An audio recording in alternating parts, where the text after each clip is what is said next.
আসসালামু আলাইকুম। সুরাইস কিচেন চ্যানেলে সবাইকে স্বাগত জানাচ্ছি আমার আজকের রেসিপিটি দেখার জন্য। আমি আজকে আপনাদেরকে তৈরি করে দেখাবো মুগ ডাল দিয়ে খাসির মাংসের ভুনা। এই খাসির মাংসের ভুনার রেসিপিটি আমার কাছে খুবই ভালো লাগে। আশা করি আপনাদের কাছেও রেসিপিটা খুবই ভালো লাগবে। একদম পারফেক্টভাবে কীভাবে হোটেল স্টাইলে মুগ ডাল দিয়ে খাসির মাংস রান্না করা হয় সেই সমস্ত ট্রিক্স অ্যান্ড টিপসগুলো আমি আমার এই ভিডিওতে শেয়ার করব। আর যদি আপনাদের কাছে আমার ভিডিওটি ভালো লাগে তাহলে প্লিজ আমার চ্যানেলটি সাবস্ক্রাইব করে আমার পাশে থাকবেন।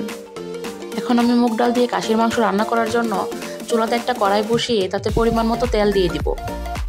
তেল গরম হয়ে আসা পর্যন্ত অপেক্ষা করব।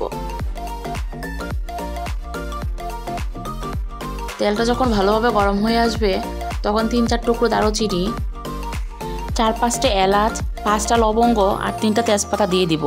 তেজপাতাগুলোকে আমি মাঝখানে ছেড়ে দিয়ে দিয়েছি। এখন ভালোভাবে তেলের সাথে ভেজে নেব। ততক্ষণ পর্যন্ত ভাজবো যতক্ষণ না পর্যন্ত মশলা সুন্দর একটা অ্যারোমা বের হয়। এখন আমি 1/4 কাপ রসুনের কোয়া আর 1/2 কাপ পেঁয়াজ কুচি দিয়ে দিব।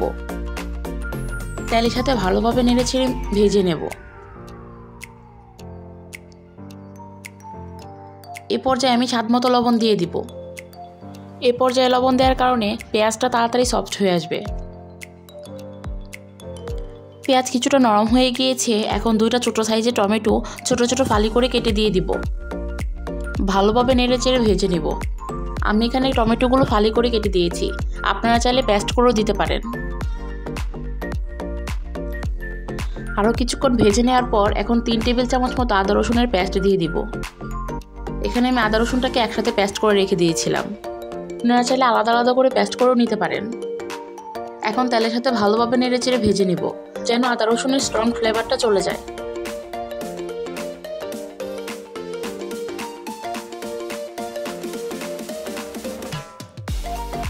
এখন 1 চামচ হলুদ গুঁড়া, 1 চামচের একটু বেশি মরিচ গুঁড়া, 1 চামচ ধনিয়া গুঁড়া আর 1 চামচ জিরে গুঁড়া দিয়ে দিব।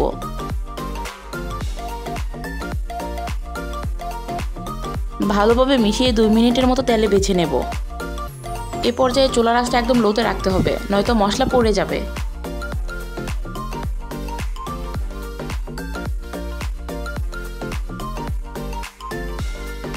দুই মিনিটের মতো ভাজা হয়ে গিয়েছে। এখন কিছুটা পানি দিয়ে আবারও ভালোভাবে মিশিয়ে দেব।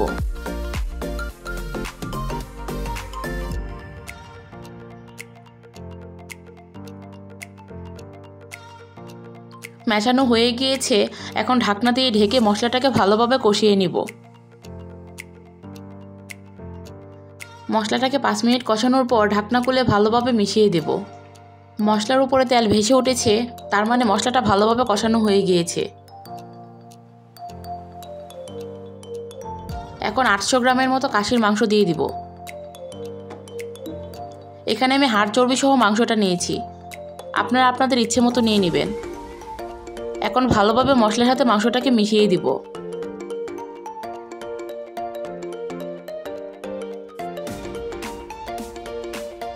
ভালোভাবে মেশানো হয়ে গিয়েছে।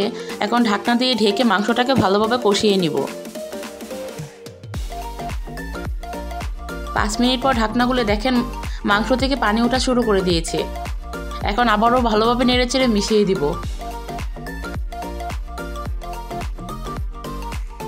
এখন আবারও ঢাকনা দিয়ে ঢেকে মাংসটাকে ভালোভাবে কষিয়ে নিব।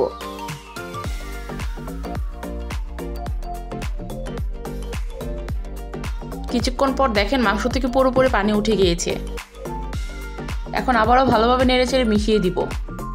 আমি এখানে কষানোর সময় কোনো এক্সট্রা পানি ব্যবহার করব না, সেই পানি দিয়ে মাংসটাকে ভালোভাবে কষিয়ে নিব।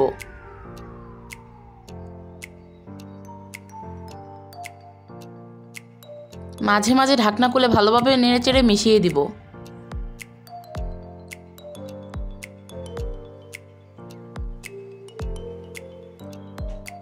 আবারও ঢেকে কষিয়ে নিব।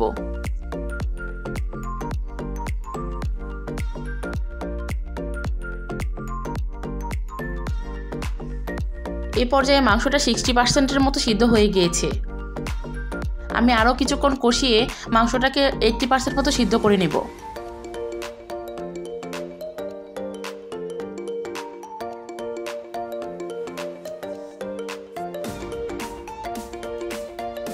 মাংসটা 90% মতো সিদ্ধ হয়ে গিয়েছে। এখন আমি আগে থেকে ভেজে রাখা মুগ ডাল দিয়ে দিব। আমি আগে মুগ ডালগুলোকে শুকনো তাওয়ায় ভালোভাবে ভেজে তারপর 2 ঘন্টার মতো পানিতে ভিজিয়ে রেখেছিলাম। এখন ভালোভাবে নেড়েচেড়ে মিশিয়ে দিব।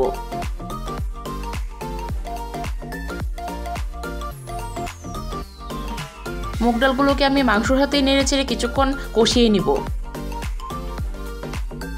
যেহেতু মুগ ডালগুলোকে আমি আগে ভেজে রেখেছিলাম তাই কষতে বেশি সময় লাগবে না। দেখেন 3 মিনিটের মতো কষানোর পর মাংসটা এই পর্যায়ে এসেছে। এখন আমি আবারও ভালোভাবে নেড়েচেড়ে মিশিয়ে দিব। মেশানো হয়ে গিয়েছে। এখন ঝোলের জন্য পর্যাপ্ত পরিমাণে পানি দিয়ে দিব।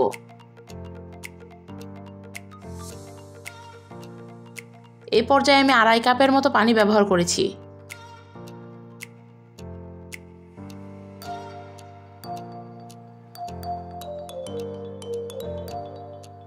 এখন ঢাকনা দিয়ে ঢেকে ভালোভাবে রান্না করে নিব।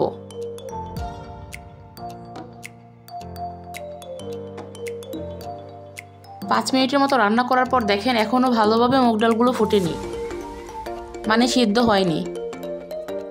রান্না হতে আরও কিছুটা সময় লাগবে। তাই আমি ভালোভাবে নেড়েচেড়ে মিশিয়ে আবারও ঢাকনা দিয়ে ঢেকে রান্না করে নেব।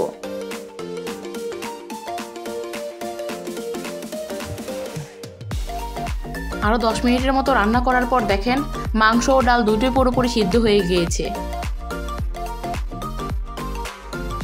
এখন আমি 5-6টার মতো কাঁচামরিচ দিয়ে দিব। 1 চামচের মতো ভাজা জিরে গুঁড়া দিয়ে দিব। আর এখানে কিছুটা বাটার দিয়ে দিব। মুগ ডাল দিয়ে খাসির মাংস রান্না করার সময় শেষের দিকে একটু বাটার ব্যবহার করলে খুব সুন্দর একটা ফ্লেভার আসে। এখন আবারও ঢেকে 2 মিনিটের মতো রান্না করে নেব। 2 মিনিট পর যখন ঢাকনা খুলবেন দেখবেন কাঁচামরিচ, ভাজা জিরে গুঁড়া আর বাটার এই তিনটার এত সুন্দর একটা অ্যারোমা বা গ্রান আপনার নাকে আসবে যে আপনি সেই গ্রানেই মুগ্ধ হয়ে যাবেন। আর আপনার ক্ষুধা আরও দ্বিগুণ বেড়ে যাবে। এই মুগ ডাল দিয়ে খাসির মাংস যে শুধু ভাতের সাথেই খেতে মজা তা কিন্তু নয়, রুটি, পরোটা এমনকি নানের সাথে খুব ভালো যায় এই রেসিপি। তাই বলছি বাসায় একবার হলেও ট্রাই করে দেখবেন আমার এই রেসিপি। ভিডিওটি কেমন হয়েছে জানাবেন। ভালো লাগলে লাইক, কমেন্টস করবেন আর আমাকে সাপোর্ট করে আমার পাশে থাকবেন। আপনাদের সাপোর্ট ছাড়া আমি সামনে এগোতে পারবো না। সবাই ভালো থাকবেন। আল্লাহ হাফেজ।